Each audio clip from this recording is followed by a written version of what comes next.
നാട്ടിലാണെങ്കിൽ gas കിട്ടാനില്ല. ദേവസേനയോട് കുറച്ച് വിറക് വയ്ക്കാന്ന് ഓർത്തപ്പോ എന്നിട്ട് എന്ത് പറ്റി?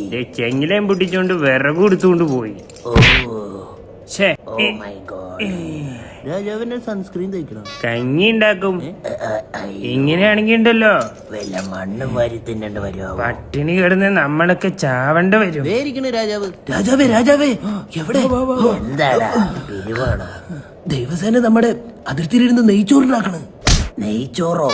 എന്നാ അതൊന്ന് തിന്നണ കാണണമല്ലോ. അതെ. അന്നേരം ദേവസേനക്ക് എങ്ങനെ തോന്നി? എന്ത്? നമ്മുടെ രാജാവിടെ പട്ടിണിക്ക് കിടക്കാൻ നേരത്ത് നെയ്ച്ചോറുണ്ടാക്കി തിന്നണോ? എന്റെ മകന് കൊടുക്കാതെ ഒറ്റയ്ക്ക് അങ്ങനെ ആരും തിന്നണ്ട. അതെ, എനിക്കും തന്നെ കേട്ടോ. ഇത്ര നാളെ പൂട്ടിയിട്ടതിന്റെ ഒരു നന്ദി പോലും കാണിച്ചില്ലല്ലോ. പണ്ട് നെയ്ച്ചോറ് വേണമെന്ന് പറഞ്ഞപ്പോ ചോറിന് നെയ്യ് ഒഴിച്ച് തന്നിട്ടുണ്ട് കട്ടപ്പ. ഫ്രൈഡ് റൈസ് വേണമെന്ന് പറഞ്ഞപ്പോ പൊരി ഉണ്ടാക്കി തന്നാലാണ് ഈ കട്ടപ്പ. എവിടെ പോണ്? എന്തായി നോക്കട്ടെ അവിടുത്തെ ഉണ്ടാക്കല്. സൂം ചെയ്യുമ്പോ ആ പുഴക്കരയിലായാലും ഉണ്ടോന്നൊന്ന് നോക്കിയേരെ. വാ വേഗം വാ. ചോറാണെന്ന് പറഞ്ഞിട്ട് തലക്കറിയാണ് ഉണ്ടാക്കാൻ പോണേ. മോനെ എന്തു പറ്റി? പുഴക്കരയിൽ ആരെങ്കിലും ഉണ്ടോ? മോനെ കുളിസീനാണോ?